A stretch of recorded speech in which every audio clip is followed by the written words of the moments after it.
Hey, you guys. Anyway, so coming at you today from sunny Florida, but for the locals, it's cold. For me, being a formerly being of New York, I think this is fine. It's about 58 degrees right now.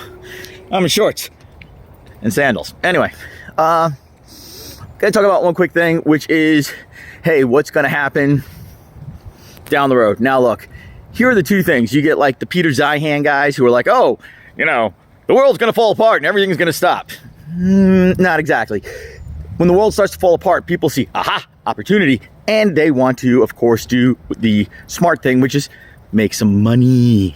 Anyway, that said, you will have fluctuation in the prices of a lot of stuff. Manufactured goods, which now cost $2 or $1.25 at the Dollar General or something like that, or Dollar Tree, I should say. A lot of stuff is going to significantly kick up, and you might actually see the Dollar Trees go away. Why? Because you can't manufacture cheap widget stuff in parts of Asia or different parts of the world and bring it into America and make a nice markup profit on it. Stuff's going to have to be manufactured in America, and it's going to start to cost maybe $2 at the end, and then they're going to have to then they're going to retail it for $4. I mean, it's just going to cause disruptions. Anyway, why is this all going to happen? Because basically, whether it's Joe Biden or it's Donald Trump, because it's going to be one of those two guys, and it's not really Joe Biden, it's probably more likely going to be Joe Biden's administration. Those guys are less likely. Like, let's keep dumping money into this. Let's keep dumping money into that to protect the sea lanes. They don't want to do it. Why? Because they're fucking pussies. Anyway, that said, let's just be honest with each other. And at the end of this day, at the end of a long, glorious road, we've had 75-year stretch of Pax Americana, and it may be coming to an end. What are you going to want to do? Some smart stuff. One, purchase solid goods that don't lose value, i.e. gold, silver, land. Don't buy a car. Car loses value because it does. A lot of stuff, maybe some, maybe just, hey, honey, here's some gold jewelry. You know what I mean? End of the day, nothing that's too flashy or fancy, but something that has its weight. If it's not priced near its weight, that's how they do it in the Middle East. You buy a piece of gold jewelry, the design, that's just whatever, but they'll charge you a slight markup off the cost of what a weight is. And that's exactly what you should be paying for a ring. In America here, we'll say, oh, look, it's a special little ring, and I'll charge $8,000, when meanwhile it's only $500 worth of gold.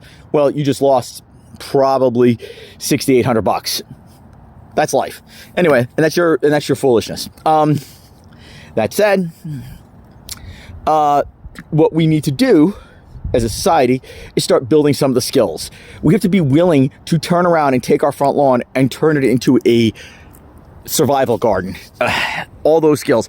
And why? Because you're going to be spending so much money on food. Going to the supermarket to buy your stuff won't make sense. So anyway, my end result is this: learn some skills,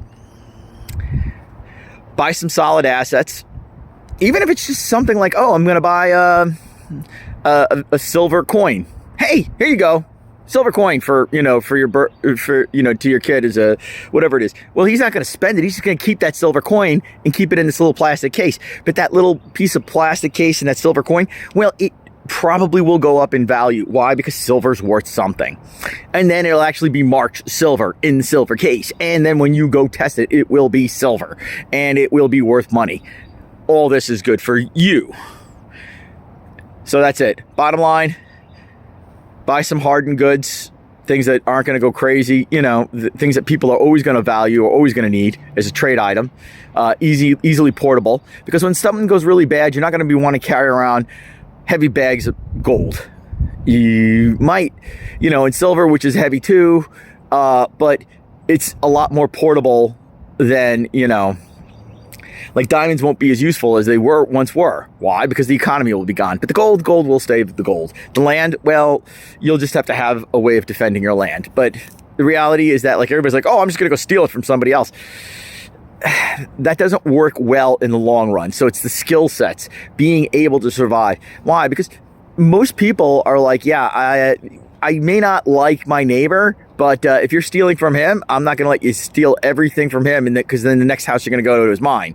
So I'm going to help defend my neighbor's house. And that's probably what's going to happen. So a lot of people who are landowners are going to arm themselves up. And, you know, and it's not going to be instantaneous. It's not going to be like 2 weeks. Oh, my God, world went. No, it's going to be a fairly quick, you know, in some areas it will be, they're halfway there like Detroit. It'll be a pretty quick grind, and that'll be that. Anyway, and then society will come back again. It happens over the past millennia. Anyway, peace out to you guys. Out.